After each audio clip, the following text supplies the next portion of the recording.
2020 has fundamentally changed the context in which South African municipalities govern and provide services.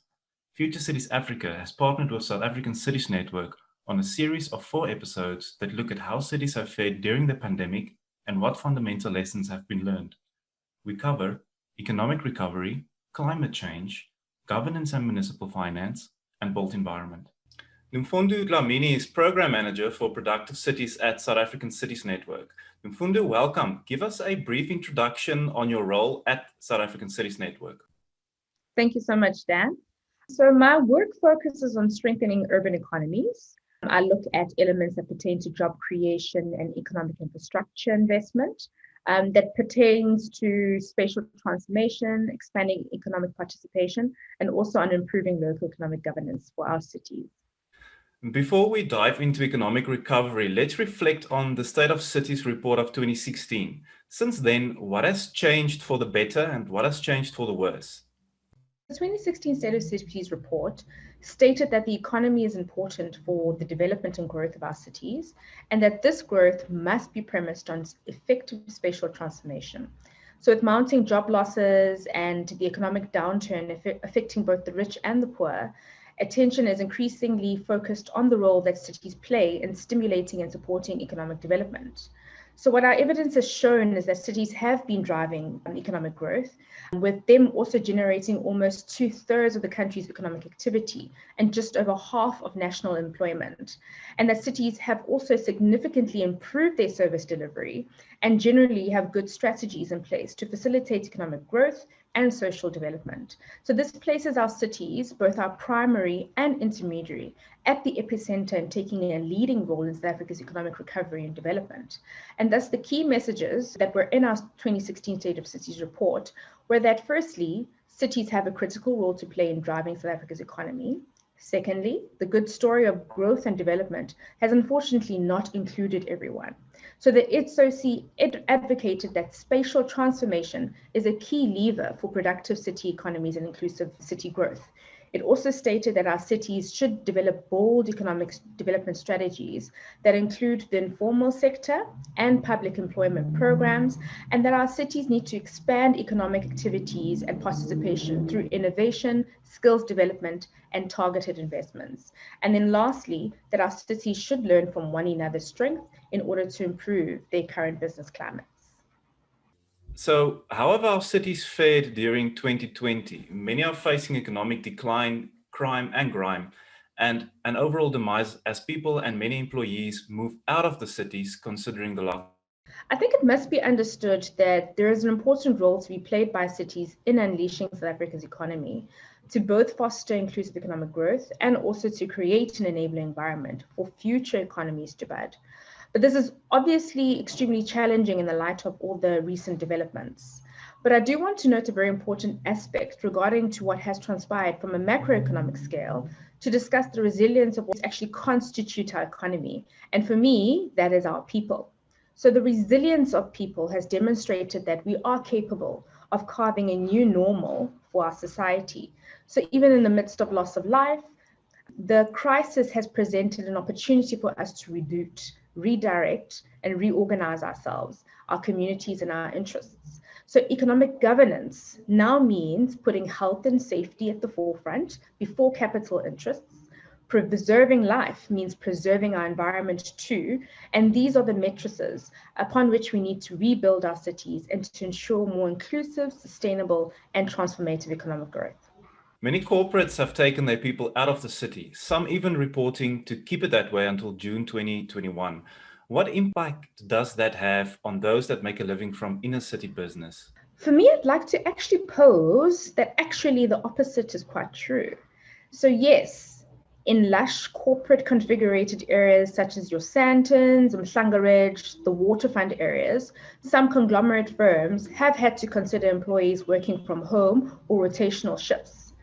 But if you meander the inner city of Durban around the Victoria Market and Warwick Junction precincts, or small streets in Fordsburg and the Marshalltown Fashion District, the vibrant economies are actually well underway. So the notion that our inner city is reliant on corporate industry to survive is not entirely accurate. Yes, there is a symbiosis, But much of the inner city's agility and ability to remain afloat is reliant on organized elements of trade and stewardship, which are core characteristics of some of the most sophisticated networks established through our informal economies. And those have been adaptive and have been keeping a lot of families and incomes afloat. Corporates and larger businesses are also reporting downscaling their operations. What impact will this have on our cities? This is a phenomenon affecting the entire world. We cannot escape it, but it permits for us to reimagine what opportunities arise from innovation. So this is why I have to stress the importance of cities investing in economic infrastructure.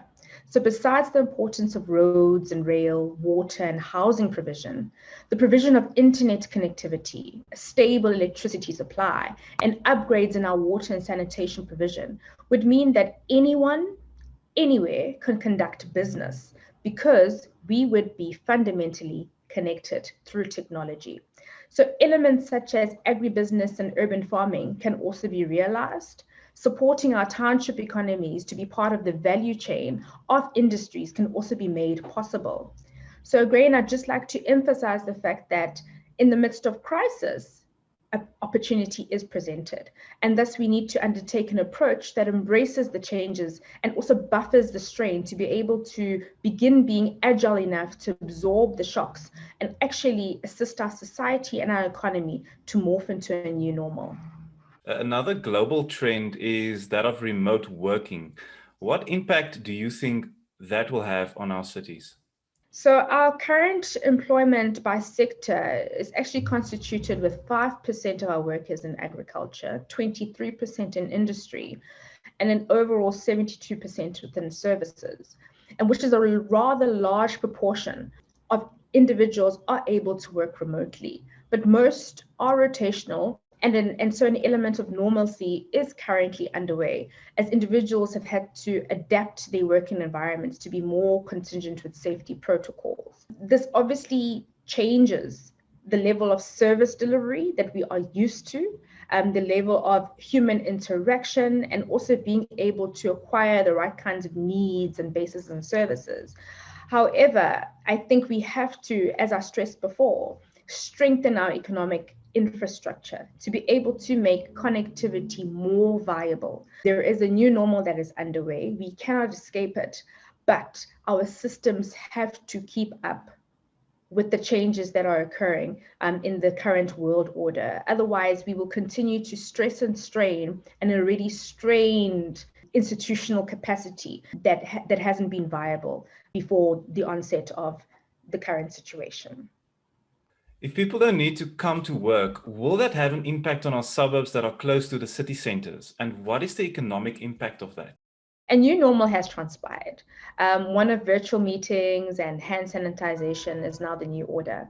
But for many who still need to commute with public transportation to the city centers and suburbs, life has to continue and they have to make a means to an end. So the economic impact that was actually felt on our previous more constrained and constricted lockdown levels, that took a hard strain on a lot of families, a lot of small businesses, and especially on our tourism and hospitality industries. I think we are yet to adequately measure the actual impact in terms of what that resulted in. But I feel that the current level has allowed for those industries to open up and has allowed for individuals to regain a new sense of normalcy and start re-entering back into recovering their current economic status. What are some of the key ingredients and key steps towards economic recovery?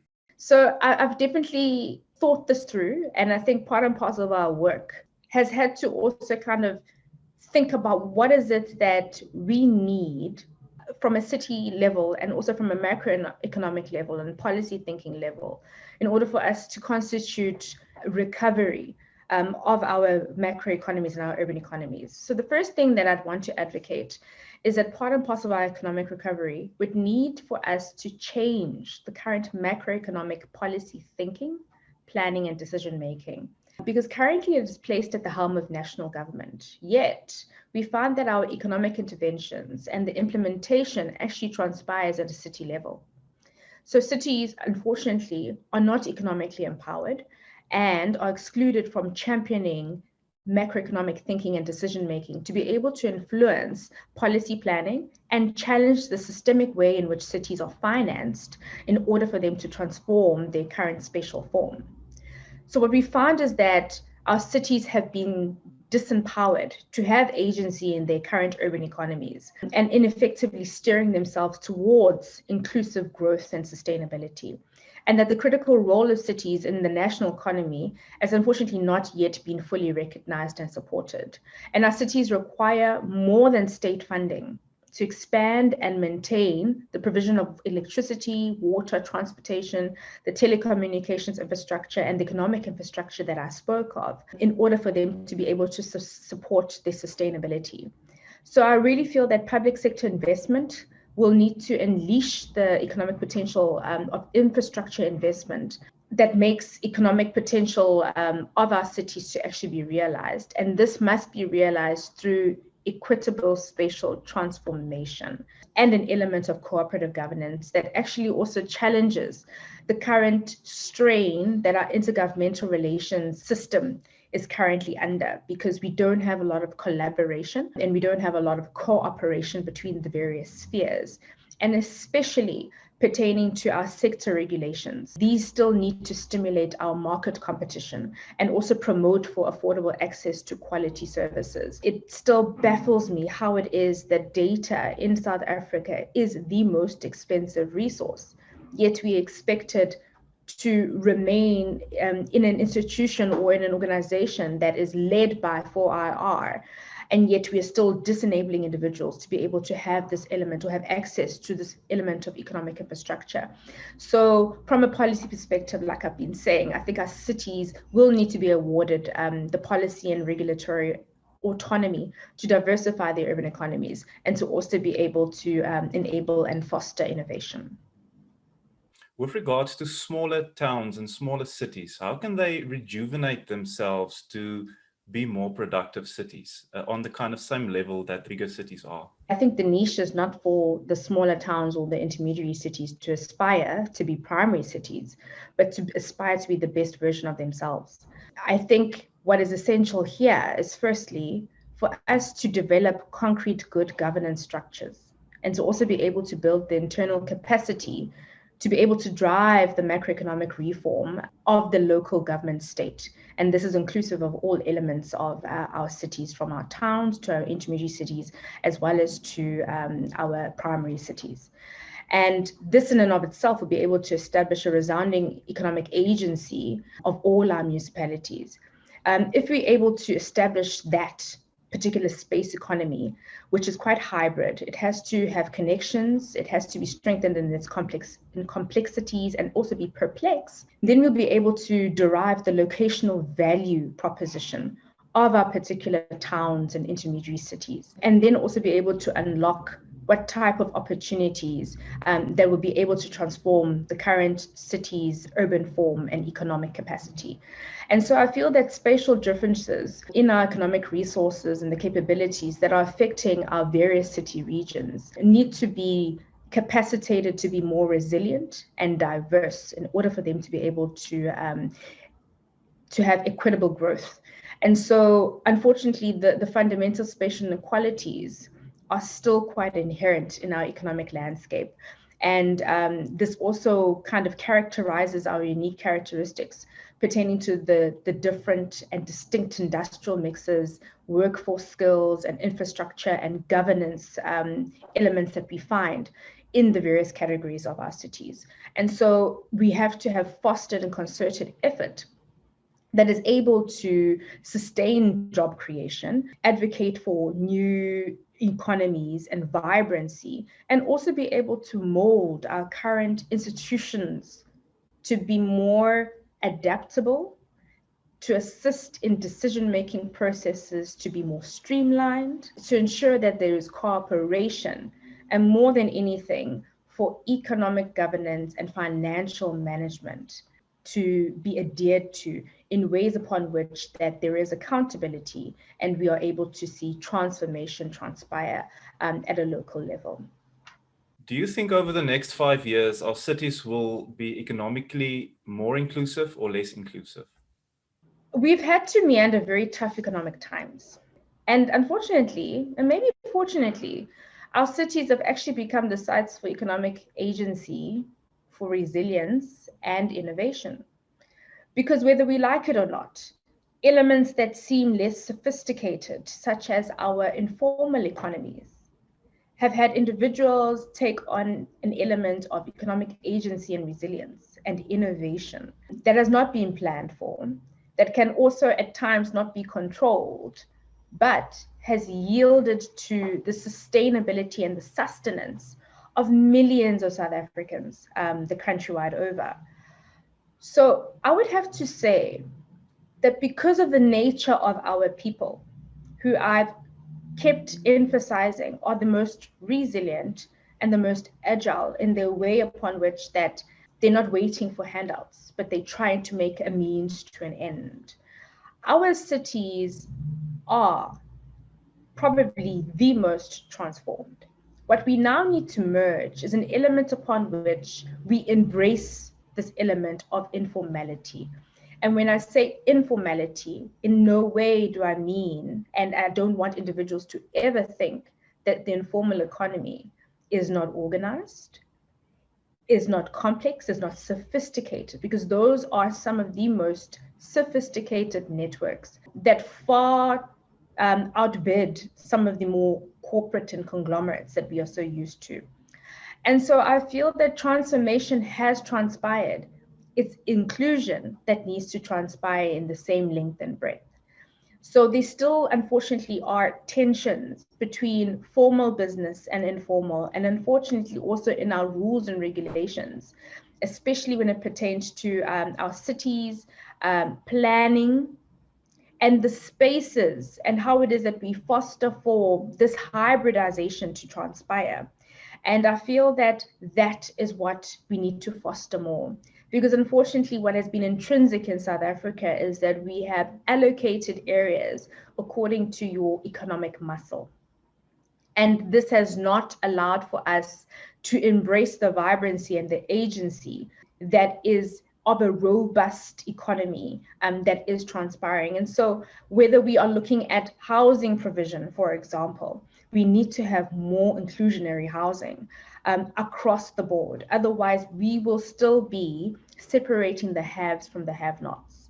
And so I think this has to be a high policy imperative, not just for our city governments, but also for our national and provincial, to ensure that we are fostering and ensuring that inclusion transpires across the board, whether it is from an economic perspective, like I'd spoken, from our informal economies, our township economies, to ensure that there's agency there, to how it is that we are ensuring that our children and the level of education is also inclusive in terms of a hybridization of individuals coming from different areas. Also to the element of job creation and where it is that we place our firms. We need to look at, for example, our spatial planning form and to say, why is it that we cannot rezone areas that are closer to the areas the majority of our population live, still in our township and informal community areas, to have industry place itself there because there is a pool of labor. We really need to be more innovative in terms of what it is that we can change within our policy prescripts to enable for more inclusion to transpire. And so transformation in the next 5 years must occur, and unfortunately is occurring with or without the policy imperatives. But we just need to be able to all embrace it. What are the main lessons taken from 2020 and how can we address them to not only survive, but to thrive into the new year? The fundamental lesson for me with 2020 is just how important it is for us to focus on the human element instead of the capitalistic element in terms of what it is that constitutes our economies and the agency that us as a nation have also had to face and also undergo and also aspire to be better. I think first and foremost, our cities during these tough economic times, like I'd mentioned before, have become the sites of economic agency and resilience and innovation. What we propose is that our cities need to do more in terms of securing the livelihoods, especially of our more indigent and poor people.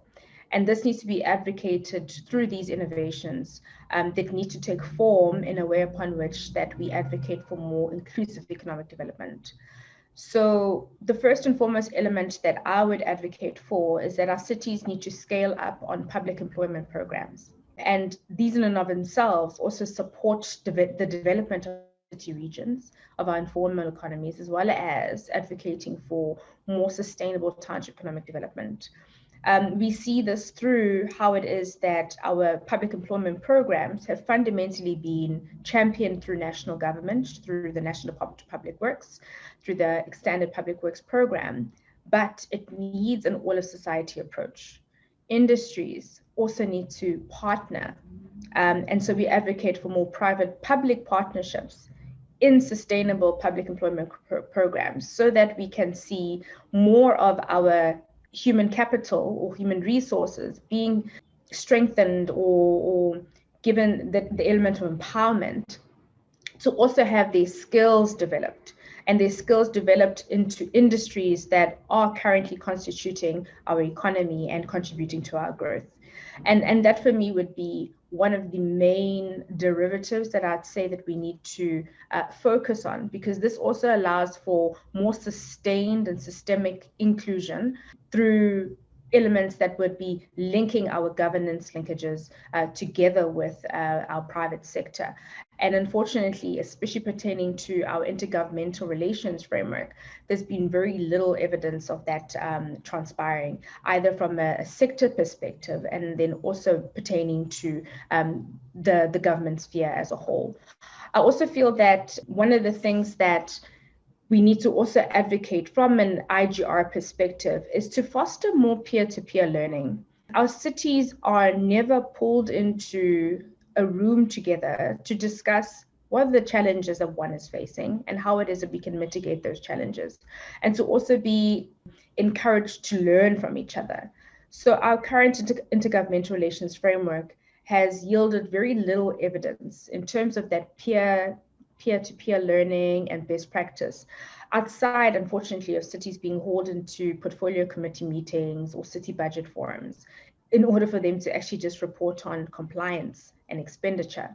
So we also need to foster that element of conversation, whereupon which one city's strength can enable another city's demise in a particular area. And this in and of itself will be able to assist cities to work beyond their demarcated boundaries, because those in and of themselves are very limiting. And one of the things that I would really hope that South Africa can foster in the future, in the near future going forward, is for us to start thinking from a more regional perspective.